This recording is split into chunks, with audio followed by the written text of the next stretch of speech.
the dog. Hi. 7 people watching. Okay. One child, one teacher, one book, one pen can change the world. Although they are very bright and active and creative, teaching young children can be a big hassle at times. They have a hard time sitting still, they have a very short attention span, and they have one-track minds. However, no matter how rowdy and upsetting they can be, there are always effective ways to teach them and keep them engaged. Children are the future of our communities, and we need to make sure to teach them in ways that they will understand. My wife and I teach young kids as our church responsibility. She and I have come up with some great ways that we have found to be effective ways to keep our kids entertained and in good behavior. Some of these ideas we use to keep them entertained and focused is using object lessons, being brief, and understanding how each individual kid learns. Though children can be a handful, we can always do our best to help them stay focused and learn the important concepts we have prepared for them. Let's start by addressing their short attention spans. Using object lessons is a great way to keep children interested and attentive. Some children are tactile learners. This means that they like to learn with hands-on objects. In our class, we use a soft, bright red reverence rope to help the children get to class. They can hold on to it, and because it's soft and that tactile learning, it helps them stay focused and reverent as they go through the halls of church. I recommend giving your children something soft and warm to hold because it will help them pay better attention in your lesson.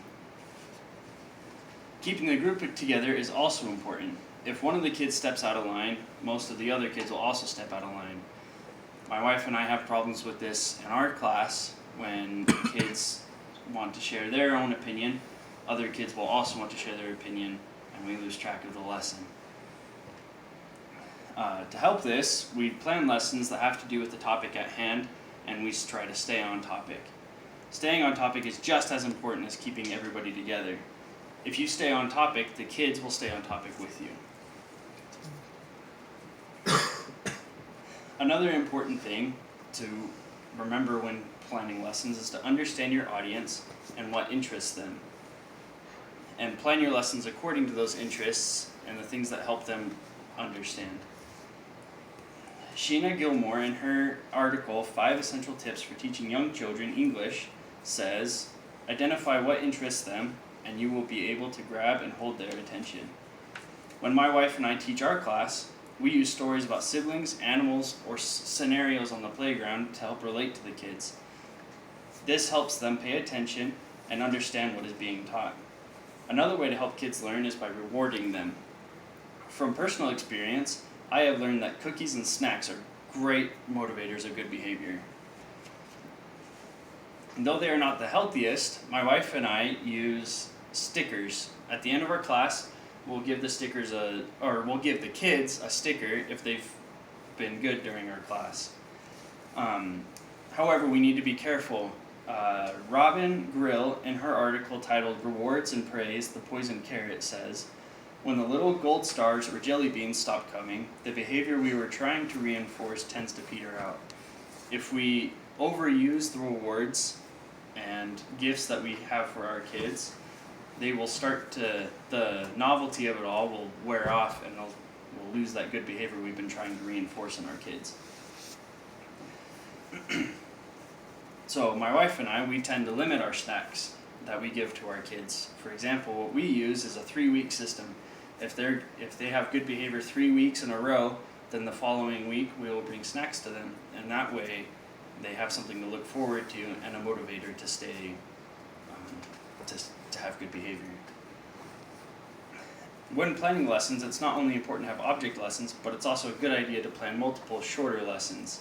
Shorter lessons work well with kids' short attention spans. This upcoming generation is even more likely to have an even shorter attention span. Generation Y is a fast-paced, multitasking generation. Not surprisingly, with the emphasis Generation Y places on multitasking and quick comparison and quick communication, educators report shortened attention spans, chronic boredom, and even increased numbers of students with attention deficit disorder. Make sure to have transitions at the ready. Also, match your kids' learning style and be brief. Plan ahead and summarize stories and questions. That's a great way to be brief, by summarizing all the stories and questions that you have to use in the class. Make sure to keep them short. Also, with your questions, make sure that they are relevant. Make sure that kids won't go off topic. Use your questions to guide the lesson in the direction you'd like it to go, and avoid using questions that have a yes or no answer. Remember to analyze and understand how your kids learn, and to plan short, active lessons around their styles of learning. Here are a few other ideas to help you be better teachers when teaching little kids. Use technology. Bevan Reinen, in an article explaining different ways to teach kids, said, to connect with these kids, teachers must become conversant with the technology that comes so naturally to these young kids.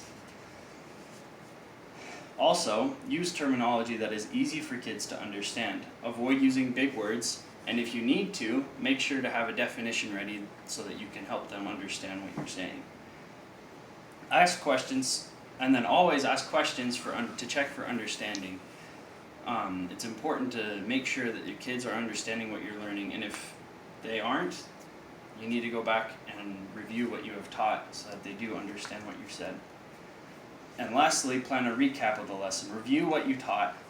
Make sure to plan a review, hit on the main points of your lesson.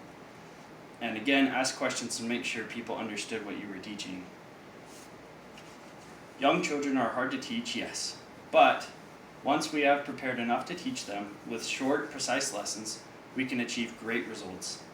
As long as we remember that their attention spans are short, and that we need to plan around that, we can keep them tuned in to our lesson. If they start to get restless, have object lessons and transitions at the ready to help them stay focused. Though children can be a hassle, they are our future, and we owe it to them to do what we can to make sure they have a future as bright as they are. Thank you.